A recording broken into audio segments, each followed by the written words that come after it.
नमस्कार, अपना उत्तर प्रदेश देख रहे हैं आप और मैं हूं आपके साथ ज्योति। राष्ट्रीय युवा दिवस के अवसर पर कार्यक्रम का आयोजन किया गया और इस दौरान सीएम योगी ने इस कार्यक्रम में शिरकत की। लोगों को उन्होंने संबोधित किया। क्या कुछ उन्होंने कहा है, सुनिए।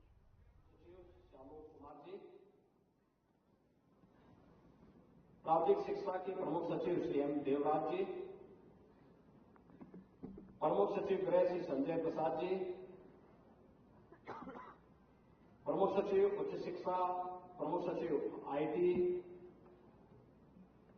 महानिदेशक युवा कल्याण और एकेटीयू की हमारी सभी फैकल्टी मेंबर्स, यहां के युवा साथियों, मंगल दल, युवक मंगल दल और अन्य विभिन्न संस्थाओं से जुड़े हुए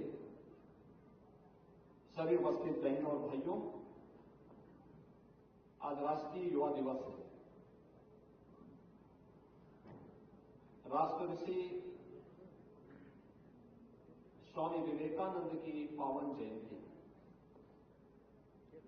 इस अवसर पर स्वामी विवेकानंद जी की स्मृतियों को नमन करते हुए आप सभी युवाओं को राष्ट्रीय युवा दिवस की हृदय से बधाई देता हूं। आप सबके प्रति मैं अपनी शुभकामनाएं देता हूं। आज यहां पर बहुत सारे कार्यक्रम युवा कल्याण विभाग और हमारे अन्य विभागों ने एक साथ आयोजित किए हैं, जिनमें राज्य स्तरीय विवेकानंद यूथ अवार्ड का वितरण हुआ है। एकेटीयू के छात्रों को टैबलेट वितरण का कार्यक्रम का यहां पर शुभारंभ हुआ है। स्टार्टअप और इनक्यूबेटर्स को प्रोत्साहन राशि का भी वितरण हुआ है और देश के अंदर एक नया पोर्टल प्रारंभ हुआ है, माई भारत पोर्टल पर, जिसका भी शुभारंभ हुआ है, जिसमें मंगल दल के युवाओं के द्वारा स्वच्छता अभियान में भागीदारी, स्वच्छता का अभियान हो या गांव के अंदर व्यवस्था को बनाए रखने में इनकी भूमिका हो, ये सभी कार्यक्रम एक साथ आगे बढ़ रहे हैं। आज जब हम स्वामी विवेकानंद की इस पावन जयंती के अवसर पर यहां एकत्र हुए हैं, सबसे पहले हम इस बात को देखें, चिंतन करें कि स्वामी विवेकानंद का कालखंड कौन सा था। 1863 में आज ही के दिन उनका जन्म हुआ और जुलाई 1902 तक उन्होंने इस धराधाम पर भौतिक रूप से उनकी उपस्थिति की, लेकिन अपने जीवन के इस कालखंड को वह कोटि कोटि युवाओं के लिए एक नए प्रेरणा के केंद्र बन गए। स्वामी विवेकानंद ने हमें संदेश क्या दिया? देश की आजादी की लड़ाई लड़ी जा रही है और देश की आजादी की लड़ाई के दौरान उन्होंने देशवासियों का आह्वान किया था और उन्होंने क्या कहा था? देश के उस समय के युवाओं का उन्होंने आह्वान किया था, देशवासियों का आह्वान किया था। उन्होंने कहा था, देखिए, अगर भारत, देखिए, आजादी के 50 वर्ष पहले की घटना है जब स्वामी विवेकानंद देशवासियों का आह्वान कर रहे हैं। उन्होंने कहा कि अगर भारत, पूरा भारत एकजुट होकर के केवल और केवल अपने देश की आजादी के बारे में चिंतन प्रारंभ कर दे तो अगले 50 वर्ष के अंदर भारत को स्वतंत्र होने से दुनिया की कोई ताकत रोक नहीं पाएगी। और याद करिए, ठीक 50 वर्ष के बाद 15 अगस्त 1947 को भारत स्वतंत्र हो गया। प्रधानमंत्री मोदी जी ने देश के युवाओं के सामने एक लक्ष्य रखा है। आजादी के अमृत महोत्सव वर्ष में,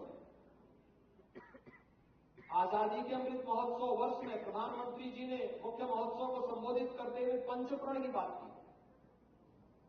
प्रत्येक युवक से उन्होंने इस बात का आह्वान किया, पंचप्रण। ये पंचप्रण क्या?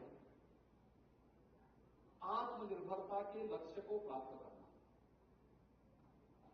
Vocal for local.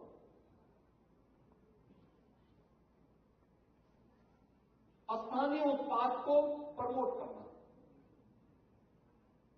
जो स्थानीय है, लोकल है, लेकिन इसमें हमारे युवाओं की भूमिका हो सकती है। उसको टेक्नोलॉजी से जोड़ करके हम उनके बेहतर भविष्य की दिशा में कार्य कर सकते हैं। हम उसे क्वालिटी के साथ जोड़ सकते हैं। हम उसे डिजाइनिंग के साथ जोड़ सकते हैं। हम उसको पैकेजिंग के साथ जोड़ने में योगदान दे सकते हैं। देखिए, प्रोडक्ट तो है, लेकिन प्रोडक्ट के साथ क्वालिटी भी दिखनी चाहिए। मार्केट की डिमांड के अनुसार डिजाइन भी होनी चाहिए।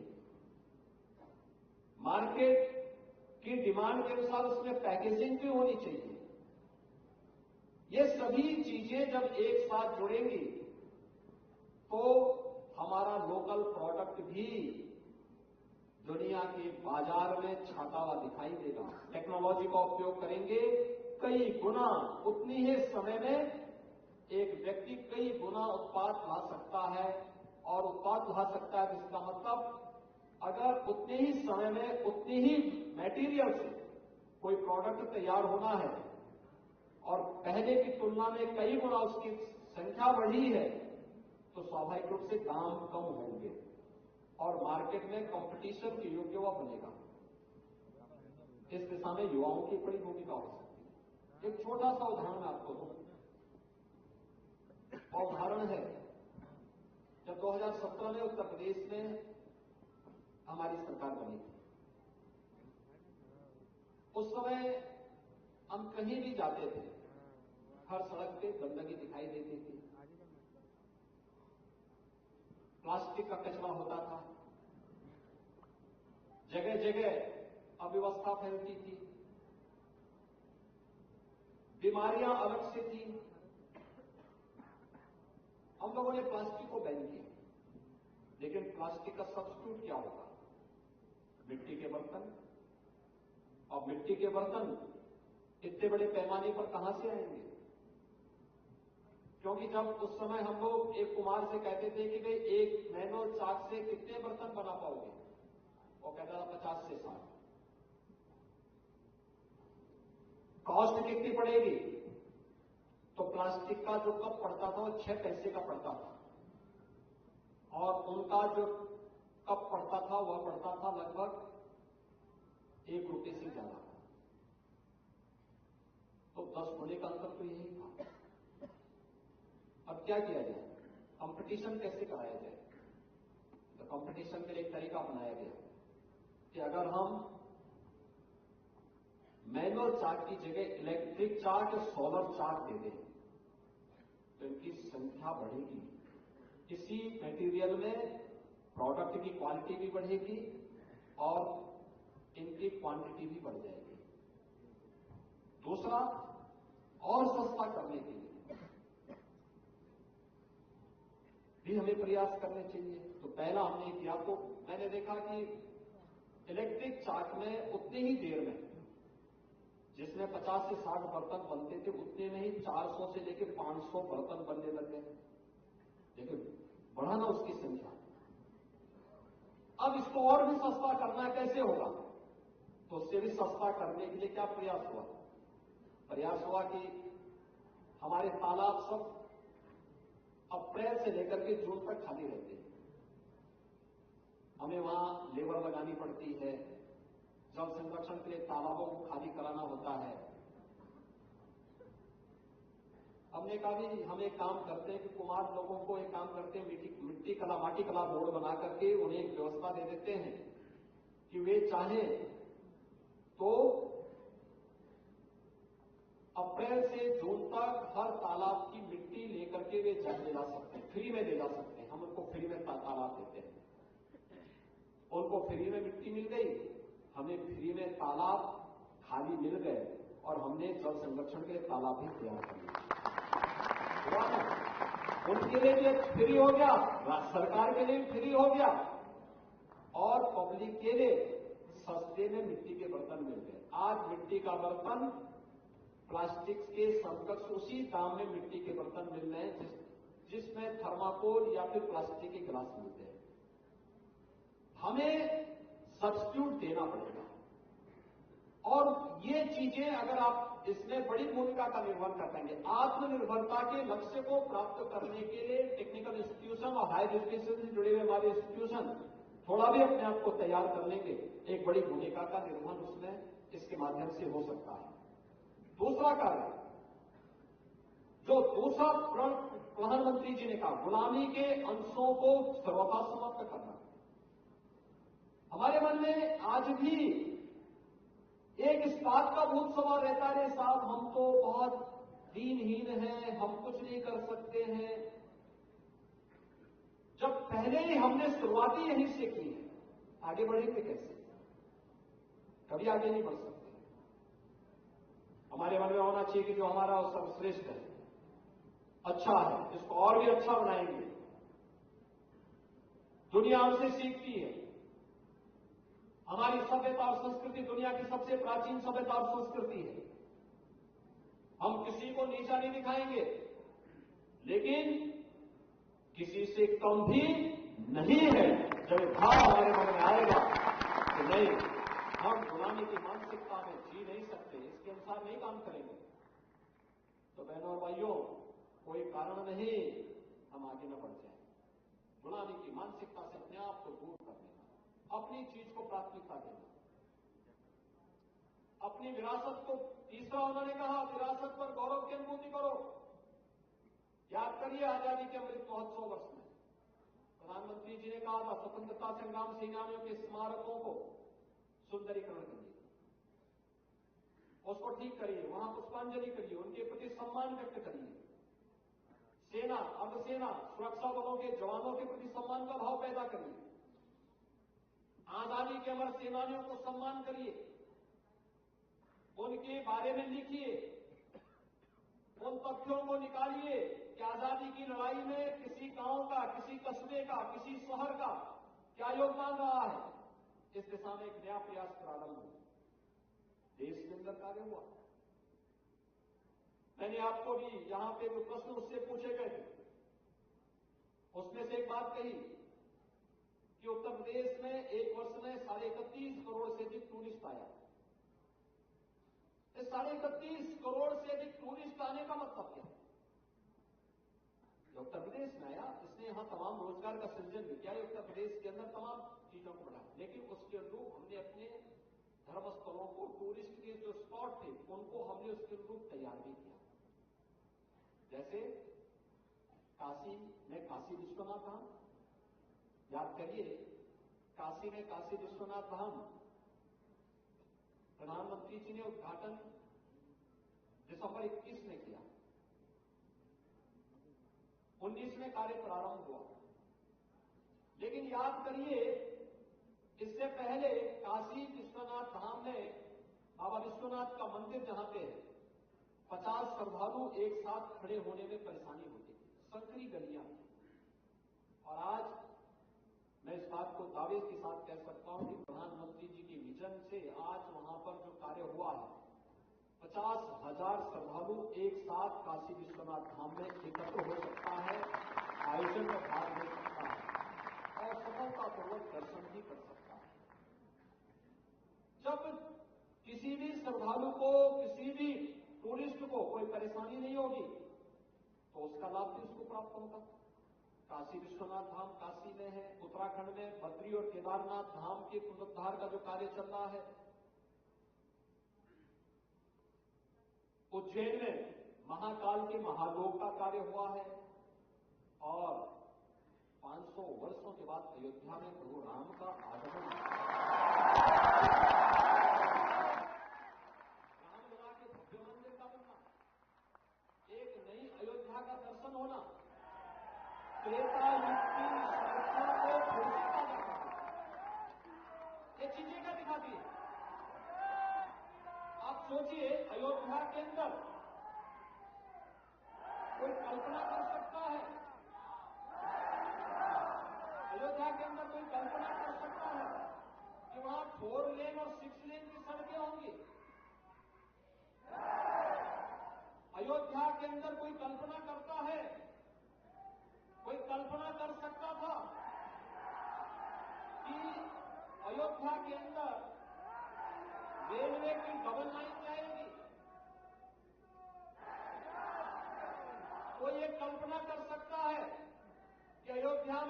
इंटरनेशनल एयरपोर्ट आएगा। लेकिन आज ये सपना भी साकार हुआ है और अयोध्या एक नई अयोध्या के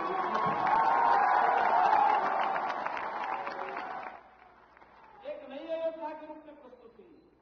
और आने वाले समय में 22 जनवरी का कार्यक्रम संपन्न होने दीजिए। मैं कह सकता हूं कि दुनिया के टूरिस्ट मैप में अयोध्या दुनिया का सबसे विकसित और सबसे भव्य वहां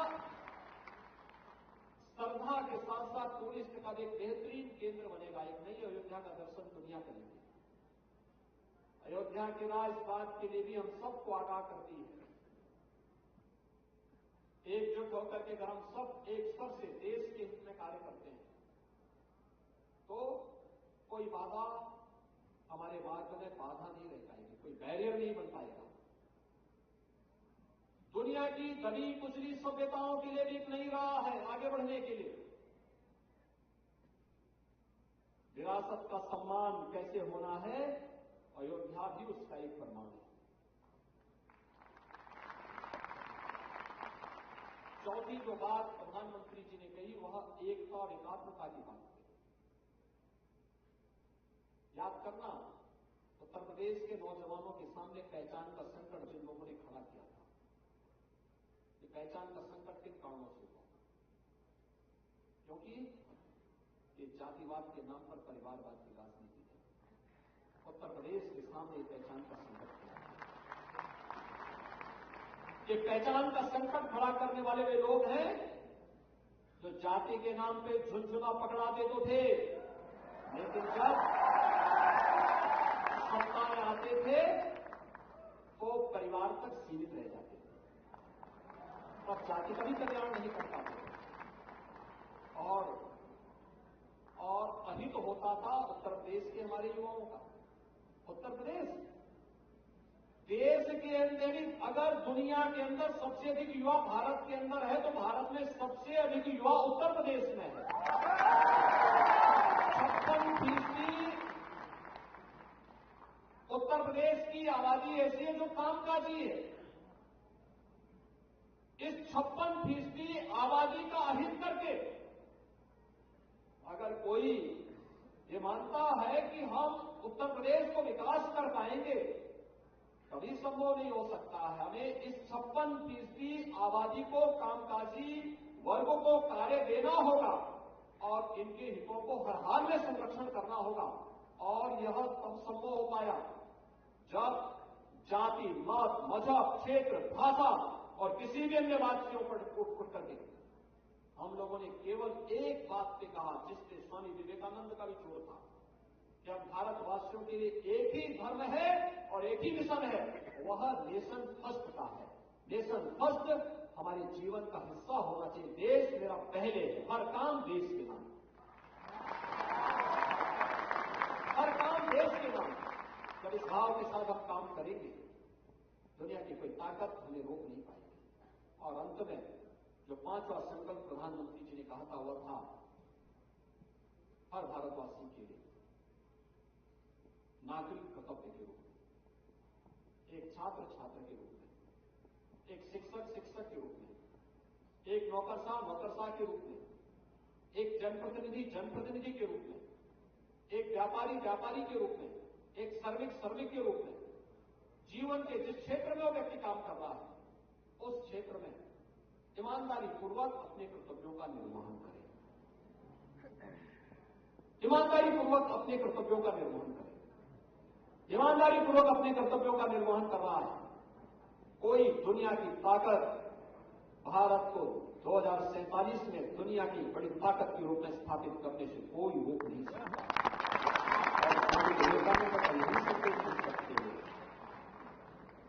उन्होंने जो बात कही है उस कालखंड में जब देश गुलाम था, दूर दूर तक, याद करिए 1857 की प्रथम स्वतंत्र समर के 6 वर्ष के बाद स्वामी विवेकानंद जी का जन्म होता है। और उस समय कितनी यातनाएं झेली जा रही थी। नए नए कानून बन रहे थे, जिन कानूनों को आज भारत सरकार संशोधन कर रही है, उन्हें समाज समाप्त कर रही है, संशोधन कर रही है।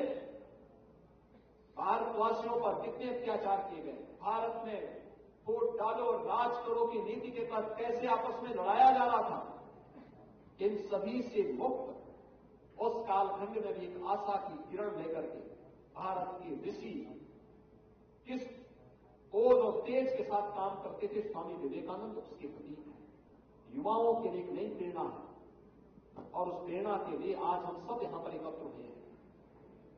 मुझे प्रसन्नता है AKTU के हमारे छात्र आज यहां पे अपने स्टार्टअप और इंक्यूबेटर्स के माध्यम से एक नए प्रतिमान स्थापित करने को अग्रसर हो रहे हैं। बड़ी संभावनाएं हैं आपके पास। गोरखपुर में मदन मोहन मालवीय प्रौद्योगिकी विश्वविद्यालय है, कानपुर में HPTU है, प्रदेश के अंदर हमारे राज्य विश्वविद्यालय हैं, राज्य के हमारे निजी विश्वविद्यालय हैं, महाविद्यालय हैं। अनंत संभावनाएं भरी पड़ी हैं हमारे सामने, पूरा संसार हमारे सामने है। हम उस दिशा में आगे बढ़े, सरकार आपके साथ खड़ी होगी, सरकार के संसाधन आपके साथ खड़े होंगे। और आज मैं कह सकता हूं उत्तर प्रदेश आज हाथ फैला करके कार्य करने वाला प्रदेश नहीं है। उत्तर प्रदेश आज रेवेन्यू सरप्लस प्रदेश है। प्रदेश के अंदर डेवलपमेंट के लिए, वेलफेयर के लिए, युवाओं के सपनों को पंख लगाने के लिए और उन्हें नई उड़ान के लिए तैयार करने के लिए संसाधनों का अभाव नहीं है।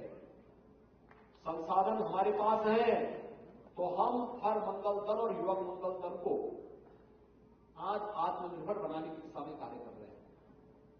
और हमारा प्रयास होना चाहिए, हर युवा का प्रयास होना चाहिए, और पहले देश के बारे में सोचें, समाज के बारे में सोचें, फिर परिवार के बारे में सोचें और अंत में अपने लिए सोचें। पहला अपना नहीं, पहले देश के बारे में। मेरे इस कार्य से मेरे देश पे क्या असर पड़ेगा।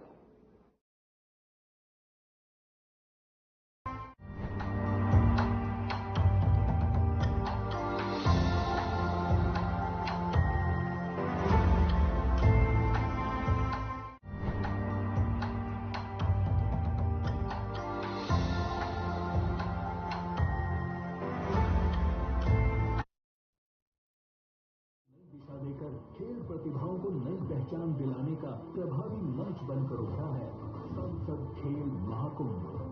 कुश्ती, कबड्डी, वॉलीबॉल, फुटबॉल एवं एथलेटिक्स आदि खेल प्रतियोगिताओं से बढ़ा है स्थानीय खिलाड़ियों का मनोबल, मिली है उन्हें नई पहचान और सम्मान। खेल रहा यूपी, आगे बढ़ रहा यूपी।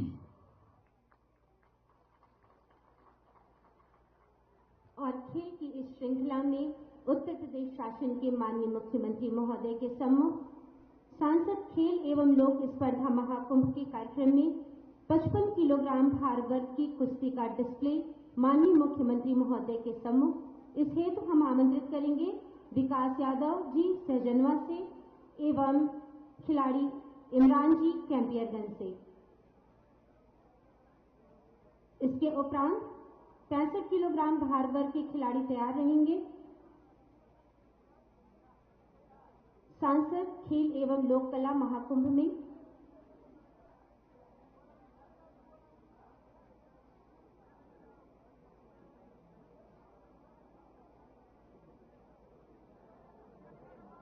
खिलाड़ी तुरंत आ जाएं। और इसके बाद 65 किलोग्राम भार वर्ग के खिलाड़ी और इसके उपरांत जिम्नास्टिक डिस्प्ले। आप तुरंत तैयार रहें।